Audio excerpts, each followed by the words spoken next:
Welcome. In today's video, we'll dive into the world of password security and specifically how hashing with salt works to keep our data safe. Let's get started.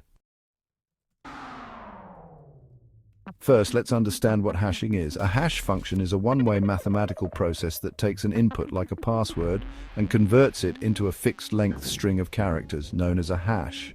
The important thing to remember is that hashes are irreversible. Once you hash something, you can't get back to the original data. But there's a problem with plain hashing. If two users have the same password, they will have the same hash. This is where salt comes into play. Salt is a random value that is added to the password before hashing. It ensures that even if two users have the same password, they will have different hashes because of their unique salts.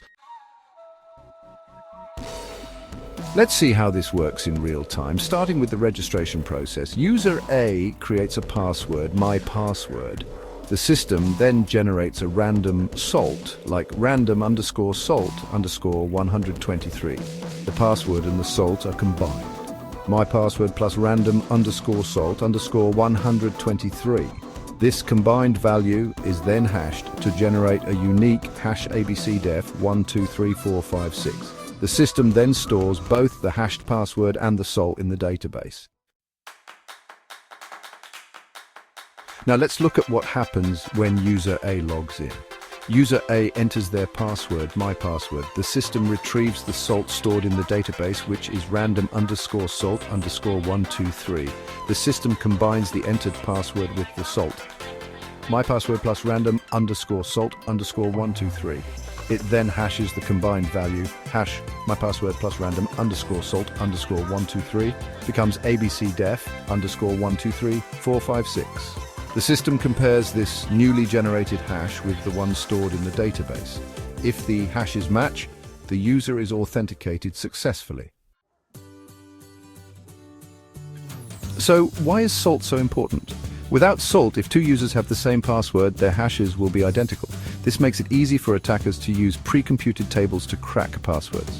With salt, even if two users have the same password, their salts are different, which results in completely different hashes. This makes cracking the passwords much harder. But what happens if the database is breached? Can the attacker still use the salts?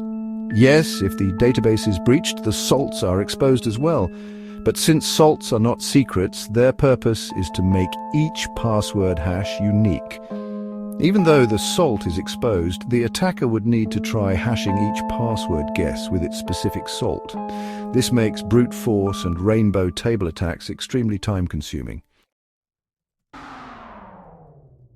To add even more protection, systems use slow hashing algorithms like bcrypt, PBKDF2 or Argon2. These algorithms are designed to take more time to compute the hash, which makes brute force attacks much harder.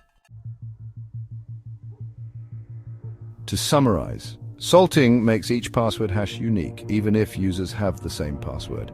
It prevents attackers from using pre-computed tables and adds a layer of security during a potential breach. Thanks for watching. If you have any questions, feel free to ask in the comments below. Stay secure and keep learning. Subscribe for more tutorials. Follow us for more cybersecurity tips.